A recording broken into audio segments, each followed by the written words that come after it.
तो गाइस आ गया हूँ एलिसीड चैप्टर 382 के साथ। हाँ, अगर वीडियो पसंद आए तो लाइक और सब्सक्राइब कर लेना। चैप्टर की शुरुआत होती है और जियोंग और यूरिया के बीच माहौल काफी इंटेंस है। उनके आसपास की सभी बिल्डिंग्स जियोंग के अटैक्स के इम्पैक्ट की वजह से पूरी तरह तबाह हो चुकी हैं। हम जियोंग को क्लोज से देखते हैं, भले ही वो अभी यूरिया को बराबरी की टक्कर दे रही है, लेकिन उसकी कंडीशन ज्यादा अच्छी नहीं है। दूसरी तरफ यूरिया भी अब काफी इंजर्ड हो चुकी है। यूरिया सोचती है उसने अपना रैंक बहुत लंबे समय तक मेंटेन किया है और फिर भी वो मुझे लगातार ओवर पावर्ड कर रही है। वो मन ही मन सोचती है टॉप 50 के अंदर भी स्किल और हायरार्की का साफ फर्क होता है। ये मुमकिन ही नहीं है कि टॉप 10 के बाहर वाले सब एक ही लेवल पर हों। टॉप 10 के लिए रैंकिंग्स काफी लंबे समय से सेम बनी हुई है। इस बैलेंस को तोड़ने वाला सिर्फ केडन ब्रेक ही था। एक सीरियस एक्सप्रेशन के साथ वो सोचती है, लेकिन अब एक ऐसी लड़की जिसे सब टॉप 50 रैंकर्स के आसपास का माना जाता था, वो मुझसे फाइट करने लायक स्ट्रांग है। आखिर इतनी कम उम्र में ये इतनी ज्यादा स्ट्रांग कैसे हो सकती है? यूरिया आगे बोलती है, सच कहूं तो मुझे उम्मीद नहीं थी कि तुम इतनी स्ट्रांग हो, और यही बात मुझे और भी ज्यादा हैरान कर रही है। तुम्हारे पास टाइम भी है और अपॉर्चुनिटी भी। आगे ग्रोथ करने का पूरा स्कोप है। तुम ग्रो कर सकती हो और दुनिया की सारी पावर हासिल कर सकती हो। यही वो स्ट्रेंथ है जो तुम पोजेस करती हो। तो फिर तुम मुझसे इतनी डेस्परेट होकर फाइट क्यों कर रही हो? तुम एक पल में सब कुछ खो सकती हो। सिर्फ सर केडन के डिसाइपल की मदद करने के लिए इतना स्ट्रगल?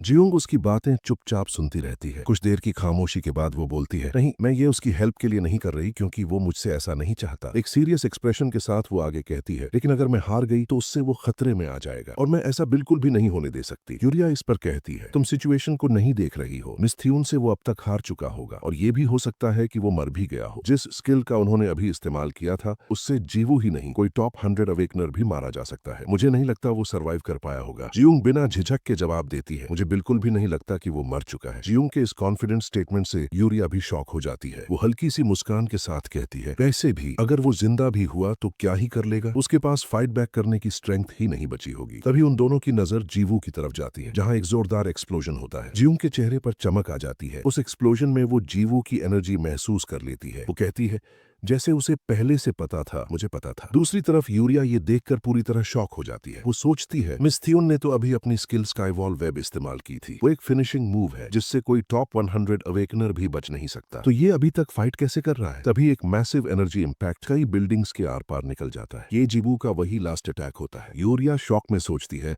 इतनी इमेंस इलेक्ट्रिकल सर्ज जिसे मैं यहाँ तक फील कर सकती हूँ। अगर ये वही स्किल है जो मैं सोच रही हूँ तो मिस थियोन खतरे में हो सकती है। यूरिया तुरंत थियोन की तरफ उसकी मदद के लिए बढ़ती है, लेकिन तभी पीछे से उस पर एक पावरफुल अटैक आता है। उसे रुककर खुद को डिफेंड करना पड़ता है। अटैक इतना जबरदस्त होता है कि डिफेंड करने के बाद भी उसकी आर्म डैमेज हो जाती है। पीछे से जियोंग बोलती है, तुम्हें लगता है तुम्हारे पास डिस्ट्रैक्ट होने का टाइम है और तुम मुझे ऐसे इग्नोर करके यहाँ से जा सकती हो? यूरिया समझ जाती है अगर उसे आगे बढ़ना है तो पहले जियोंग को हराना होगा। सीन शिफ्ट होता है। दिखाया जाता है कि जीवू का लास्ट अटैक पूरी तरह कनेक्ट हो चुका है, लेकिन वो खुद खून से लथपथ है। उसकी बॉडी पूरी तरह थक चुकी है। एनर्जी कोलैप्स हो रही है और वो नीचे गिरने लगता है। नीचे पड़े मलबे पर गिरने से उसकी हालत और भी खराब हो जाती है। जीवू सोचता है, मेरी पूरी बॉडी क्रश जैसी फील कर रही है, लेकिन मुझे पूरा भरोसा है कि मेरा लास्ट अटैक उसे डायरेक्ट हिट हुआ है। और सच में ऐसा ही होता है। जीवू के अटैक से थियोन की हालत भी बेहद खराब हो चुकी है। उसकी बॉडी का एक साइड स्टमक तक पूरी तरह उड़ चुका है। वो सोचती है, मुझे यकीन नहीं हो रहा कि मैंने उस बच्चे को इतना बड़ा इंजरी देने का मौका दे दिया। वो जमीन पर गिर जाती है और कहती है, इस इंजरी की वजह से मैं अपनी स्ट्रेंथ भी गैदर नहीं कर पा रही हूँ। तभी धूल बैठने लगती है और वो किसी को खड़ा देखती है। पता चलता है जीवू इस हालत में भी फाइट के लिए खड़ा है। थियोने शॉक में सोचती है, इसमें अभी भी इतनी स्ट्रेंथ बाकी है, इतनी खराब कंडीशन में भी ये खड़ा कैसे है? अगर मैं हार गई तो? उसे अपने मास्टर एयोडोरो की याद आती है। वो सोचती है, अगर ऐसा हुआ तो मास्टर मुझे कभी माफ नहीं करेंगे। वो गुस्से में चिल्लाने लगती है और रेज में एक बेहद पावरफुल ऑरा रिलीज करती है। जीवू ये देखकर हिलने लगता है और ये नॉर्मल भी है। वो बड़ी मुश्किल से अभी खड़ा है। थियोने गुस्से में बोलती है, मैं मानती हूँ कि तू काफी पावरफुल है, लेकिन अब इससे कोई फर्क नहीं पड़ता। अब मैं तुझे मारकर ही रुकूंगी, चाहे इसके लिए मुझे खुद क्यों न मरना पड़े। थियोन की इस एनर्जी को देखकर जियोंग और यूरिया दोनों ठंडी पड़ जाती है। यूरिया सोचती है कि क्या मिस थियोने अपनी लिमिट से ज्यादा पावर रिलीज कर रही है? क्या वो एक और पावरफुल स्किल यूज करने की सोच रही है? लेकिन अगर ऐसा हुआ तो वो बर्सर्क हो जाएगी और खुद पर कंट्रोल खो देगी। इधर थियोने रेज में अपनी पावर और बढ़ाती जा रही होती है। ये देखकर जीवू सोचता है, इसकी पावर पहले से और ज्यादा स्ट्रांग होती जा रही है। क्या ये वही पिछला अटैक फिर से करने वाली है, वो भी इतनी बड़ी इंजरी के साथ? थियोने गुस्से में बोलती है, अब चाहे कुछ भी हो जाए मैं तुझे मारकर ही सांस लूंगी। उसकी आंखें रेज की वजह से लाल हो चुकी होती हैं। सच कहें तो अगर ये अटैक जीवू पर पड़ गया तो वो बच नहीं पाएगा और साथ ही थियोने भी नहीं बचेगी। तभी पीछे से यूरिया और जियोंग दोनों आ जाती हैं। यूरिया थियोने को रोकते हुए रिट्रीट करने को कहती है। वो बोलती है कि इस फाइट के लिए अपनी जान दांव पर लगाने की कोई जरूरत नहीं है। ये सुनकर थियोने चौंक जाती है। उधर जियोंग सीधे जीवू के पास जाती है और उसकी हालत पूछती है। वो कहती है, तुम्हारी कंडीशन काफी खराब लग रही है। तभी पीछे से किसी के चिल्लाने की आवाज आती है, क्या तुम क्रेजी हो? हम रिट्रीट क्यों करेंगे? थियोने गुस्से में बोलती है, मैं अनलकी थी इसीलिए इंजर्ड हो गई, लेकिन मैं अभी हारी नहीं हूँ। यार, इसका आधा पेट तो खुला पड़ा है, फिर भी ये ऐसा कैसे कह सकती है? यूरिया जवाब देती है, मैं जानती हूँ, लेकिन अगर तुमने वो स्किल यूज की तो रिकवरी करना बहुत मुश्किल हो जाएगा। ये सुनते ही थियोनी की आंखों में आंसू आ जाते हैं। असल में थियोनी का यहाँ कोई गलत इंटेंशन नहीं था। वो सिर्फ अपने मास्टर एओडोरो की नजरों में खुद को प्रूव करना चाहती थी। तभी एक भारी आवाज गूंजती है, इनफ, बहुत हो चुका। हम देखते हैं कि एओडोरो वहां पहुंच चुका है। वो ऊपर से नीचे एक तीखी नजर से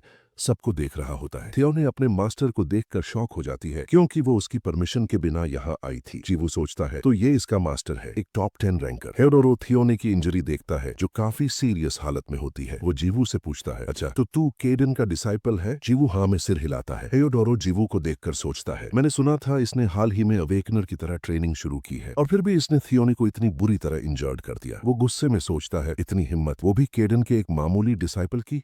उसके शरीर से गुस्से में ऑरा रिलीज होने लगता है। ये देखकर जियोंग तुरंत जीवू के सामने आ जाती है। वो कहती है, जहां तक मुझे पता है तुम इस फाइट में इंटरफियर नहीं करने वाले थे। एओडोरो जवाब देता है, हाँ, लेकिन ये फाइट अब खत्म हो चुकी है। ये सुनकर जियोंग शॉक हो जाती है। उसे पता है अगर एओडोरो ने अटैक किया तो जीवू बच नहीं पाएगा। एओडोरो आगे बोलता है, वैसे भी ये केडन का डिसाइपल है तो मैं इसे मारने वाला नहीं हूँ, लेकिन अब जब ये मेरे सामने आ ही गया है तो मैं इसे ऐसे ही जाने भी नहीं दूंगा। तभी एक आवाज आती है, अच्छा तो तू इसके साथ क्या करने वाला है? एओडोरो शॉक में पड़ जाता है। वो तुरंत गुस्से में ऊपर देखता है। ऊपर बिल्डिंग के टॉप पर कुछ लोग पावरफुल एनर्जी के साथ खड़े होते हैं और पता चलता है कि वो कोई और नहीं बल्कि जीवू के गार्डियंस हैं, कार्थियन, प्लूटन और केडन। और भाई सच बोलूं तो ये तीनों तो एकदम ओरा फार्मिंग कर रहे हैं। और यहीं पर ये चैप्टर खत्म होता है।